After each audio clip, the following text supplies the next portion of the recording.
Hello friends, here we are. This is 21 days of empowerment, redefining money, based on the book Money by the Spirit Emmanuel through the medium Chico Xavier. 21 days of a beautiful journey of true inner empowerment, and you're invited to join us, knowing that this is a journey of redefining the way we deal with our material life, knowing that this life is passing, temporary, and very important. How do we deal with money? How do we deal with our material life? How do we feel ourselves as spirits living in this life? These are therapeutic conversations that we invite you to join in and rejoice. Because here we find exercises for the soul so we can feel the teachings and change our lives for the better. Right. Oh, yes, that's the way to go. And here I am welcoming our dear friends, Valéria Benfica. Only 2 hours away now, right? That's great in Brazil. And Melissa, hello Melissa, hello Rosemary, and Ceisa, you're always here, but I found out we're not connected through the friendship of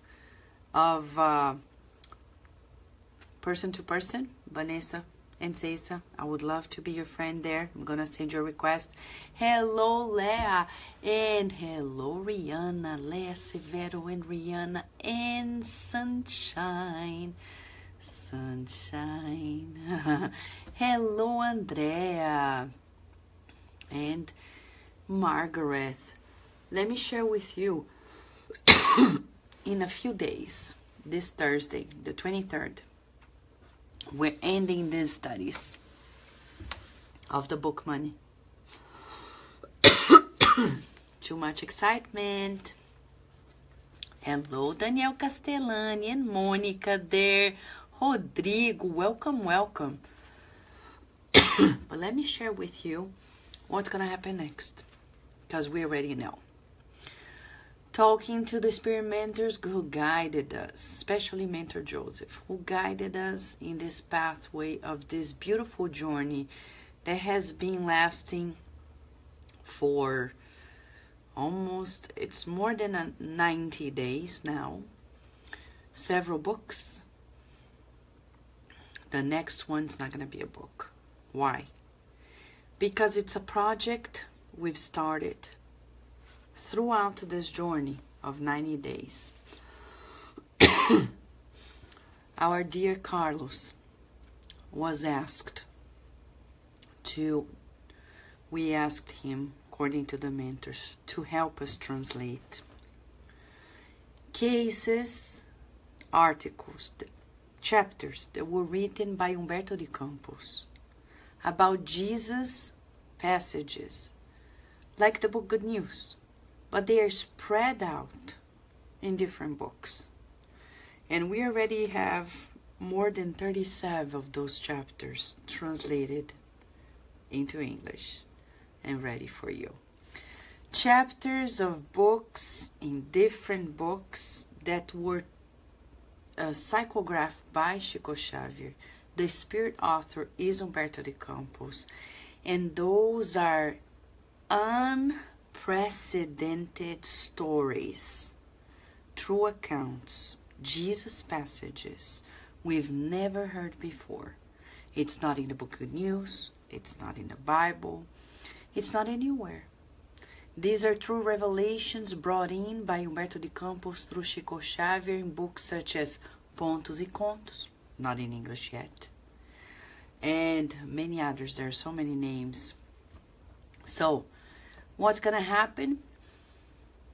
You see, starting this Friday at, you see, at 11. We'll keep it at 11 p.m.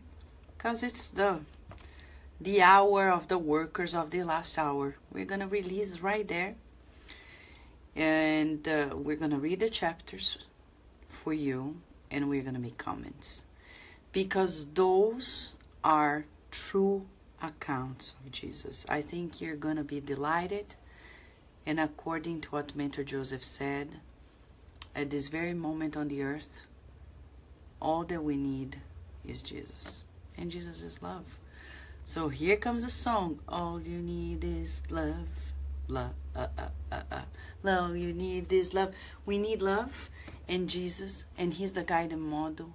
More than ever, we need His guidance to know more. So it's going to be more than 30 days because each day, as I am here, Carlos is translating. Every night I've been with you, Carlos is downstairs keeping an eye on Virginia and translating chapters.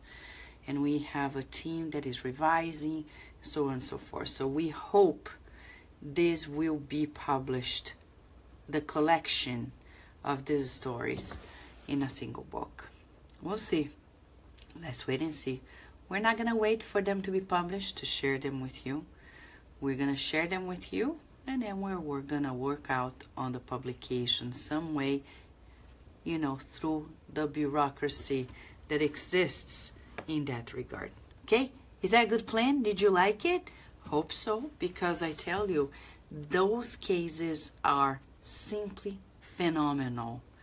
Cases that I tell you the truth is you will be jaw dropped every night. Every case I read, it's unbelievable. Okay? Now, let me see the friends who got in. Yes, and we always say hi. Not to disturb or interrupt, but just to make sure that everyone feels in a big classroom together. We're learning together with one another and with the Master of all Masters, Jesus. He's here with us, and with the teacher, Emmanuel. All right? So I just want to say hi to those who entered later. So later than when we said the first greetings. And here we have Kátia. Hello, Kátia. Hello, Patrícia. Hello, Solange. Hello, Erika and Denny, right? Hello, Adilson and Elisa. And here we have a Curvy Claire. Welcome, welcome. Yes, what a blessing, right? Yeah, we have a team working here. And you've heard about it, right? Yesterday we were in the spiritual side of Richmond. Richmond is the capital of the state of Virginia. Virginia, the state. And it's 2 hours, almost 2 hours south of Chantilly, where we have the spiritual side of Virginia. And we've been working on those efforts in Richmond since 2009. And after several waves of work, our dear friend Shane Martin with her husband, Shane is a member of the Spirit Side of Virginia. She decided to commit very deeply and incorporated the group. So it took the whole effort 6 years. But what is 6 years compared to 2,000 years plus 2,000 years? Because Jesus has been waiting and investing on us each and every day. 6 years is nothing, right? So here we have, and congrats to the group. And if any Sunday you are in Richmond, Virginia, go there, stop by. They have a Facebook page. Ready for today? Money, inner empowerment. The chapter 17, elevation. Of all things, what does Emmanuel want to teach us tonight? Before I read the chapter to you, would like to share something very, very important, which is when Kardec says we better multiply the groups than make one bigger, that's what we're doing here. We grow to east and help expand to another group in the capital, Washington, D.C. We grow south and go to Richmond. So if you see your group is growing too big, the best choice is to empower people so they can build efforts and build a more homogeneous community where they are. Okay? That's Kardec's way of doing it. I see people priding themselves in spending too much money renting large facilities, and we ask, what is that for? Because when we read the books, when we see Kardec's way, when we see Chico Xavier's way, the best way to go is not to grow too big, but to expand in smaller groups everywhere, every corner. So think about this. And don't forget, a spiritist center needs to have spirits, meaning talking to spirits, mediumistic meetings, blah, blah, blah. Of course, you need preparation, but it's not only about talks. It's not only about study sessions. It's about the communion of two worlds. Talking about the communion of two worlds, you know we're not alone here either. And that's why we talk about Mentor Joseph and other spirits who are always guiding all of us. Because there's no secret, right? Since Spiritism, these are not things only for a few. Kardec brought to the mainstream so you and I feel, cut the middleman, and you have direct access to your protecting guide. And if you work on it, you will find that that voice within you has been your guardian angel. That's the first thing we should do. Communicating with other spirits is another story, and you can listen to Jussara Korngold, Mediumship in the Air, every Friday at Kardec Radio when she explains very wisely about mediumship and many other things. Hello, Justina! How are you? And Julija, beautiful Melbourne, Australia, here with us. Yes, McCarthy Claire, is it true Xavier had small place with no roof to have? Oh yeah. And if I show you pictures, McCarthy Claire, I don't need to promise you anything. You just go to thespiritistmagazine.com or to the app of the Spiritist Magazine, and you're gonna see pictures we've published in issue 35. Okay, not the latest, the one previous to that. We showed pictures of the line of people blocks and blocks away to see Chico, talk to Chico, though the center was tiny. And there was a period that he actually did those gospel meetings under the avocado tree. And people were there, outdoors. So we need to think about this. Many people talk about Spiritism and they see the incarnates and they're like, oh, but we only have a few. But are we here for the incarnates? We are here to commune with the discarnates. We can't lose sight. We're talking about spirits. Spiritism.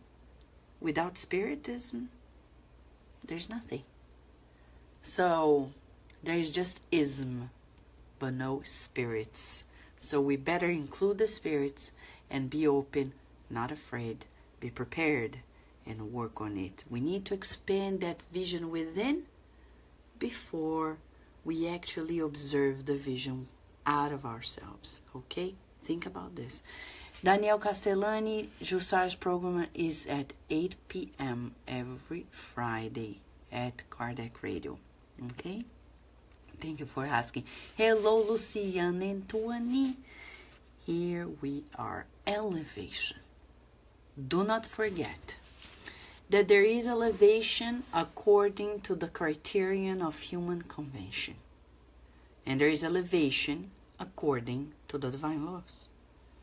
For a while, Many rise to great height in the fields of ephemeral possessions, abusing the land and the metal that life offers to them, and they end up falling and then screaming for help in the rubble of their own illusions.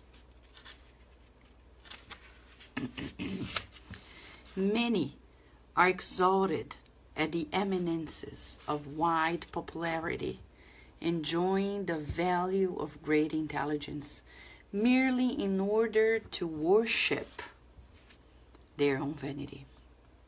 Later, they'll be descending into brain action that is victimized sometimes by long-term inhibitions.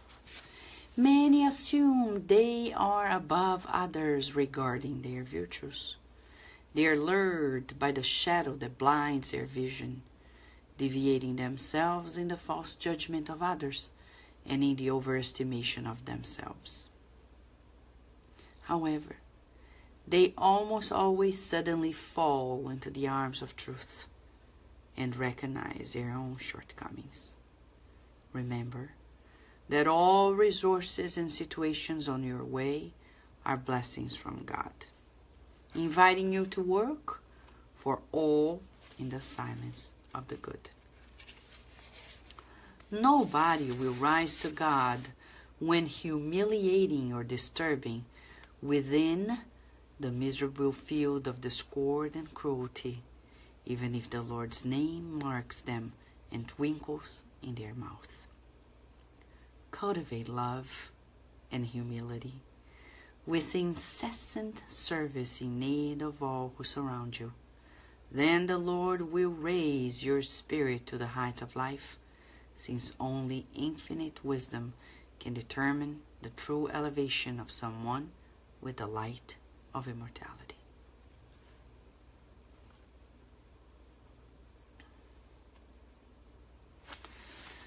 Seven paragraphs talking about elevation. Redefining money through understanding the concept of elevation. What is it that Emmanuel is teaching us? He begins by giving us a reference point. He begins by telling us about two different reference points: human convention and the divine laws. So he, from the get-go, tells us, as he is empowering all of us, he's saying, there is one concept of elevation in the human convention and one in the divine laws. From now on, in this chapter, he's going to give us the two sides of elevation: human convention and divine laws. It's up to us to make a decision. Everything we do in life. Pause now for a therapeutic exercise. Since these minutes are very precious for us, because we are investing in our immortality. As we speak, we need to ask, how often do I make decisions in my life based on the concept of elevation given by human convention? How often? Can you tell? Percentage? Percentage. How often do you do this? 100% of the time you make decisions based on what is convenient to humans? 90%? 80%? 70? 60? 50?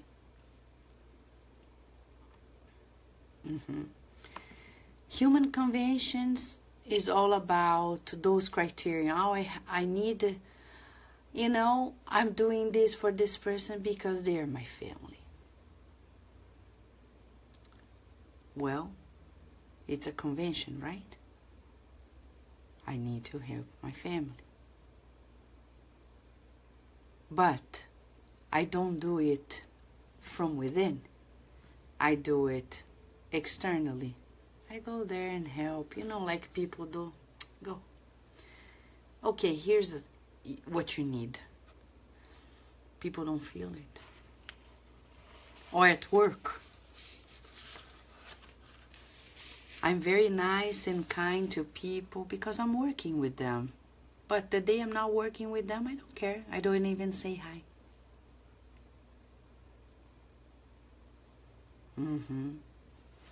Right?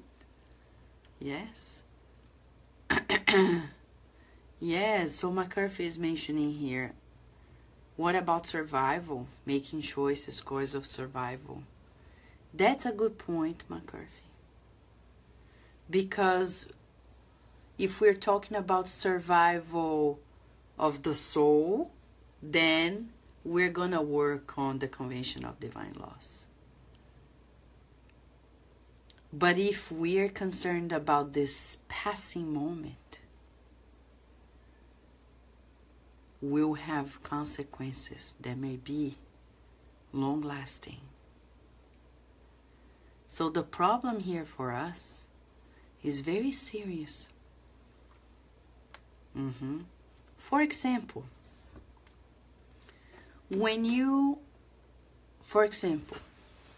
let's say you found out somebody is committing a fraud at work and you saw it. I'm not going to say anything because I don't want to be a whistleblower, people say. And people may not believe me, and it's going to be a problem for me. So there you go. It's food for thought.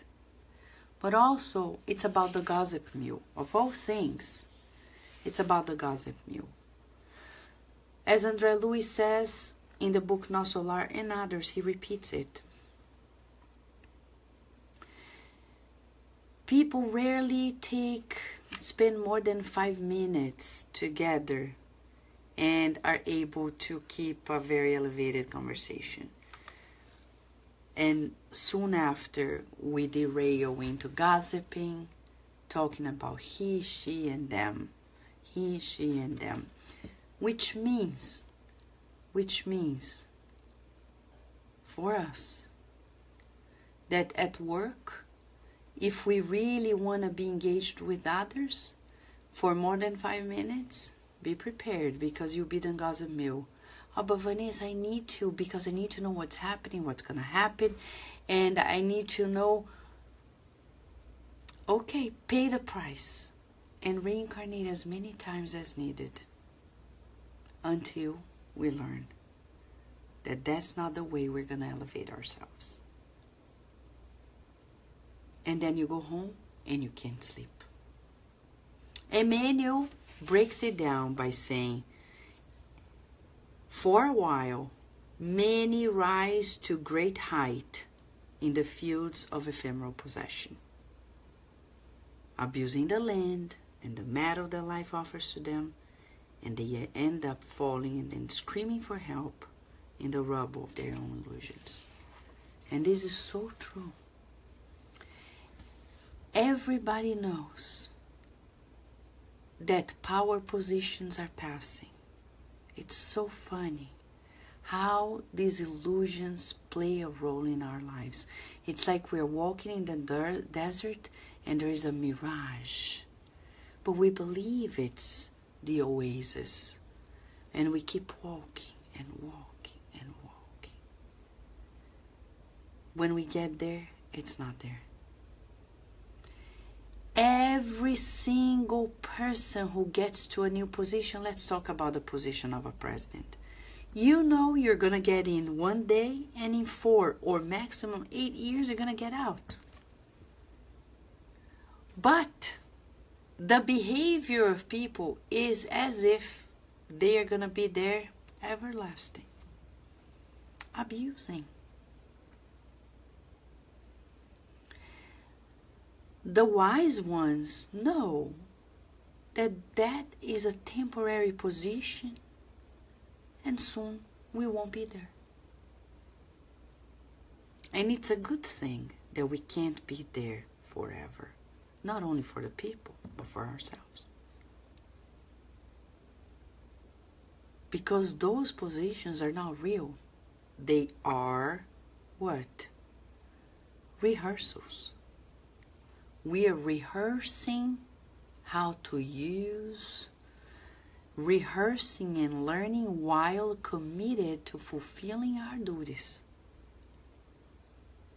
Rehearsing for major roles later. Andre Lewis is gonna tell us about 2 types of co-creation in the book Evolution in 2 Worlds. Andre Lewis explains co-creators at major level, co-creators at minor level. We're co-creators at minor level, learning to deal, manage, be the commander-in-chief of this physical body. We're co-creating this physical body as we speak. And we take it for granted every day. Some people, they punch the wall and they think they're punching the wall. Actually, they're hurting their hands, which is not them. So the reference point changes the perspective, the paradigm. For us, those roles we play in life begin with learning to co-create in our physiology. Co-creators at major level, they build planets, galaxies, they're in charge of major things. Not that we're not important, but here we learn to build homes and schools and hospitals and physical bodies.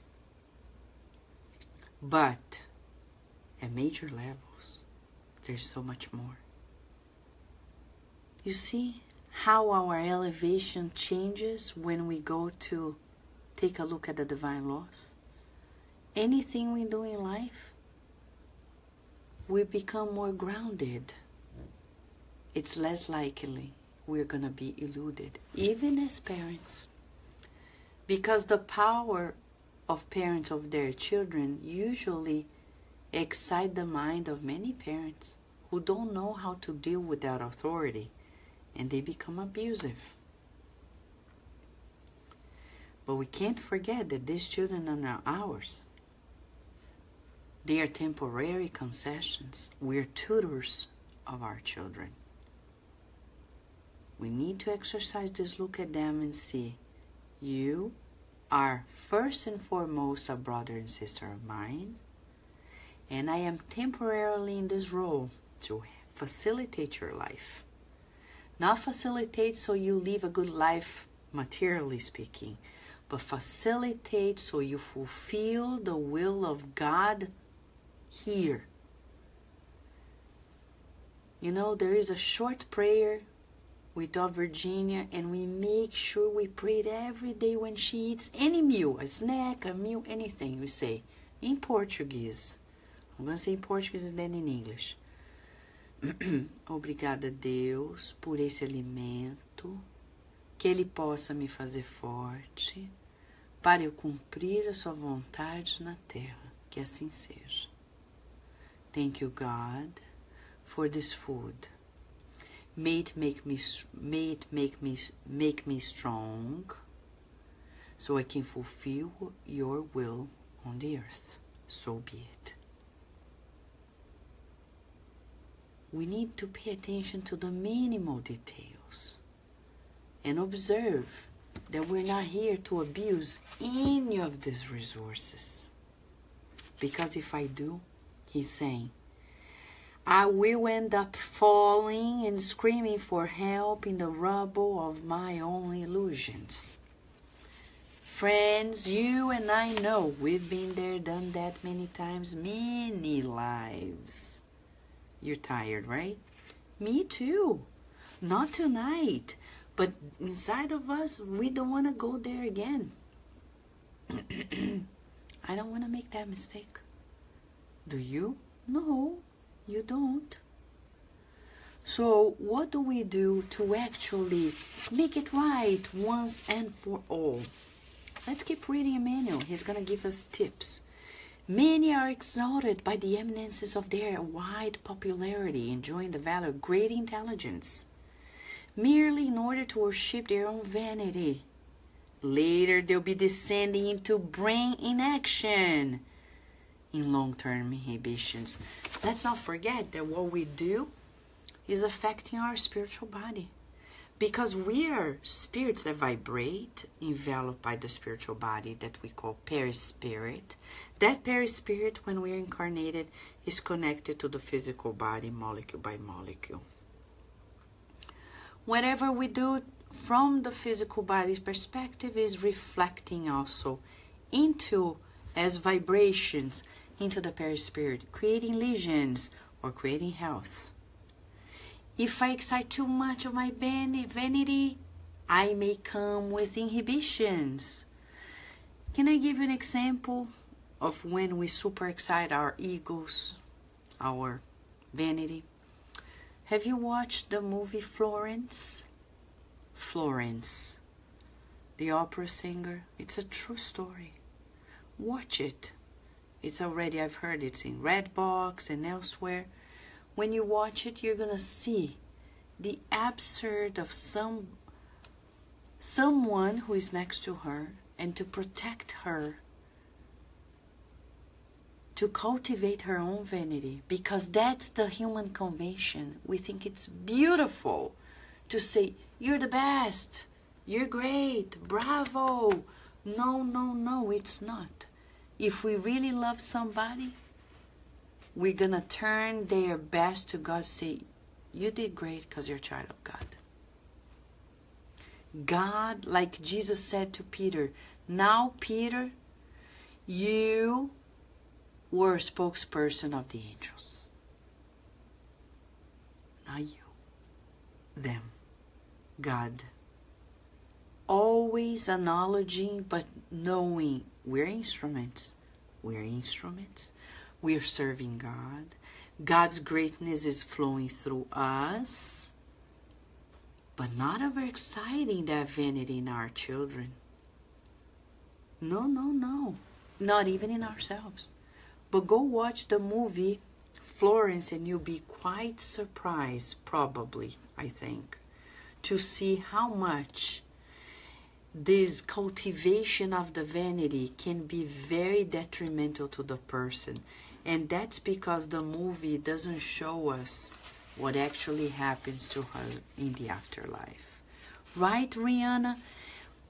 Humble, humility. The problem is we still don't know the fine line of being humble and being firm. Because often people think that humility is being a doormat for people. People can do whatever they like to you. And you're like, oh, okay, oh, well. No. Jesus said, yes, yes, no, no. But we're not going to go there and tell people, look, hello, Caesar, you are doing a mess in our country. Who am I to demand anything on Caesar? Do I do better than him? But Vanessa, no. We do our part, and that's how we protest. But many people are not doing their part. And it's reflecting. The collective consciousness is reflecting in one figure. Remember, the mind is the mirror of our lives.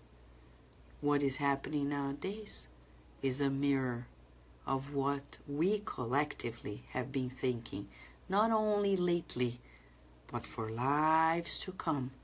And now it's manifested. It's part of us. We cannot, we shall not rebel against. What can we do? Do our best. Like Jesus. He never knocked on the door of Caesar demanding anything. He's the governor of the planet. And he was living at a much worse time. Much worse. When we read all these books, Paul and Stephen, 2,000 years ago, we've come to know that that time that Jesus lived in was way worse. Right? Many assume they are above others regarding their virtues. How many times we think we're above people? They are lured by the shadow that blinds their vision, deviating themselves in the false judgment of others and in the overestimation of themselves. However, they almost always suddenly fall into the arms of truth and recognize their own shortcomings. This is the true story of Frederico Figner. Frederico Figner was an immigrant in Brazil who became quite successful. And he professionally, socially, he was quite influent in Brazil. He came to know of Spiritism and became very committed to Spiritism, a true benefactor financially and truly devoted to the teachings, to the mediumistic meetings, to the point that he became a director of the Brazilian Spiritist Federation back in Rio de Janeiro, Brazil. One day he discarnates. And the book named Voltei, I Came Back, talks about the story of his discarnation. And it's precisely what Emmanuel is saying.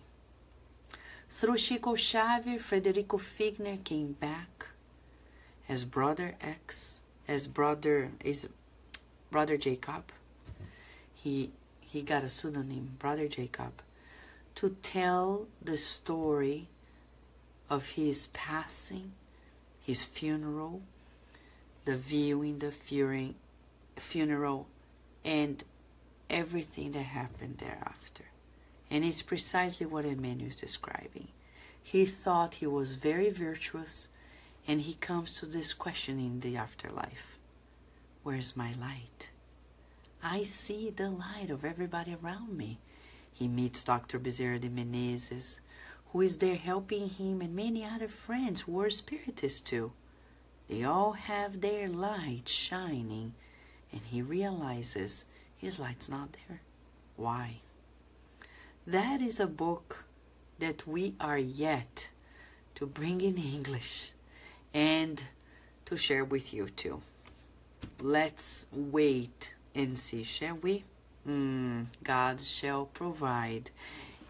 But the story here for us is the true expression of what Emmanuel is describing. When we elevate ourselves thinking that we are so virtuous, but others aren't, and then we realize we still have shortcomings. Right, Leah? Yeah? This book is very precious. Andrea, yeah. So you're talking about the movie by Florence, exactly, that her husband actually, naming his love for her, he didn't allow her to see herself and even to grow, because she kept herself stagnated at that level. Remember that all resources and situations on your way are blessings from God, inviting you to work for all in the silence of the good. If we're here to serve, we'll rarely make a mistake, because we always find the best way to deal with ourselves, with our difficulties, facing our relationships with love. Thinking, would I like that somebody did this to me? Finally, nobody will rise to God when humiliating and disturbing within the miserable field of discord and cruelty. Friends, when we hear these words, we need to ask these therapeutic questions. Are we cruel at any point? Are we? Often we think we're not cruel. Often we think we're not humiliating. But what is cruelty? What's humiliation? When we make people feel less. When we make people feel bad about themselves. That's cruel. Oh, but I'm just kidding. Nowadays, human convention says that sarcasm is fine, but that acidity of words attracts inferior order spirits, and that tells us that sarcasm is not the way to speak to people with irony and sarcasm, which is so common nowadays, especially at home. When somebody asks a question, and instead of saying, for example, oh, where's the salt? Well, don't you know where we always place it? The person is genuinely asking a question. Why do we need to reply with that acidity or sourness of the soul? Saying, oh, I think it's on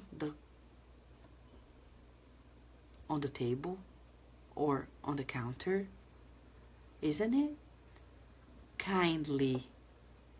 We need to rehearse. I think we need to go to the school of kindness and practice kindness with our family members, with our friends.